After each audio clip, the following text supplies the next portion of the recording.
ya ahlus sunnah, as-salafiyun, selalu dituduh orang-orang yang suka mengkafir-kafirkan orang. Padahal para ulama kita, ya mereka sudah membahas perkara-perkara apa saja yang bisa mengkafirkan seseorang dari keislamannya. Iya, nah ketika kita menyampaikan orang yang tidak sholat, dalam keadaan dia yang menolak akan kewajiban sholat itu, maka dia kafir. Iya, ini perkara yang disepakati oleh seluruh para ulama Islam. Ketika seseorang menolak akan kewajiban zakat, maka orang tersebut kafir, karena ini perkara pokok-pokok dalam agama. Nah begitu juga ketika seseorang mengingkari akan syahadat, dan syahadat itu bukan hanya sekadar ucapan, tapi syahadat itu ada konsekuensi-konsekuensi yang seseorang harus lakukan. Iya, di antara konsekuensi ucapannya la ilaha illallah, tidak ada ilah yang berhak disembah kecuali Allah, dan sesembahan yang disembah selain Allah dan sesembahan yang batil. Ketika seseorang mendatangi kubur, ya, kemudian dia meminta kepada kubur tersebut, dia memohon kepada pemilik kubur agar diberikan apa yang dia inginkan, maka orang seperti ini kufur, keluar dari Islam. Pembahasan kita adalah pembahasan orang yang mendatangi kubur dan meminta kepada kubur akan hajat-hajat mereka. Kita tidak membahas orang yang mereka mendatangi kubur mendoakan kebaikan bagi si kubur, karena ini merupakan sunnah dari sunnah Rasulullah. Iya, kita juga tidak membahas orang yang datang ke kubur, dia berdoa kepada Allah Subhanahu wa taala, dia memohon kepada Allah, tetapi keyakinannya di kubur ini lebih baik, saya lebih khusyuk. Orang seperti ini juga tidak dikeluarkan dari Islam. Nah, ketika Anda datang ke kubur, pada poin yang pertama yang Anda ingin lakukan, maka ini sesuai dengan sunnah Rasulullah. Nah yang kedua, kalau Anda melakukan poin yang kedua, Anda berdoa kepada Allah tapi di samping kuburan, dengan keyakinan di kuburan ini saya lebih khusyuk dalam saya berdoa dan saya minta kepada Allah, ini juga tidak dikafirkan.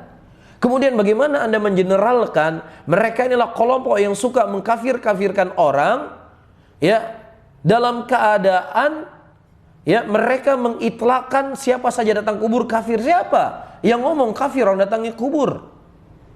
Ya, ini merupakan bentuk kedustaan.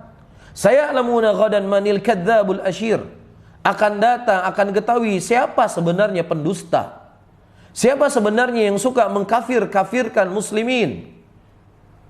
Iya, inilah bagian kebohongan, bagian dari kedustaan. Dan ini bukan sesuatu yang baru, bukan hanya terjadi di tahun 2020. Siapa kita dibandingkan Imam Ahmad rahimahullah? Siapa kita dibandingkan imam-imam Al-Hasan Al-Basri dan yang lainnya? Dan Imam Ahmad rahimahullah juga tidak selamat dari tuduhan beliau itu telah keluar dari Islam. Sampai-sampai beliau dipenjara, sampai-sampai beliau disiksa. Ya, divonis orang yang tidak berhak untuk diucapkan salam. Maka ketika Imam Ahmad mengucapkan salam kepada pemimpin pada waktu itu, dia tidak mau mengucapkan salam karena keyakinan dia Imam Ahmad telah keluar dari Islam, karena Imam Ahmad mengatakan Al-Quran adalah kalamullah, bukan makhluk. Jadi ini bukan perkara yang baru, saudara-saudaraku muslimin. Ya, dan terkadang orang-orang yang menuduh kita suka mengkafir-kafirkan orang, justru mereka mengkafir-kafirkan orang yang berseberangan dengan mereka, yang syariat tidak datang untuk menyebutkan akan kekafirannya. Dan tidak ada satupun ucapan ulama mu'tabar dari kalian imam mazhab yang 4 ataukah dari imam-imam yang lainnya yang menyebutkan perbuatan tersebut keluar dari Islam. Ya, begitulah para hadirin dan hadirat yang dimuliakan oleh Allah. Nabi sallallahu alaihi wasallam telah menyebutkan di dalam hadisnya, sayati alaikum zamanun al-qabid ala dini kal-qabid alal jamrah. Ya, akan datang kepada kalian suatu zaman, suatu masa di mana orang yang berpegang di atas agama seperti memegang bara api.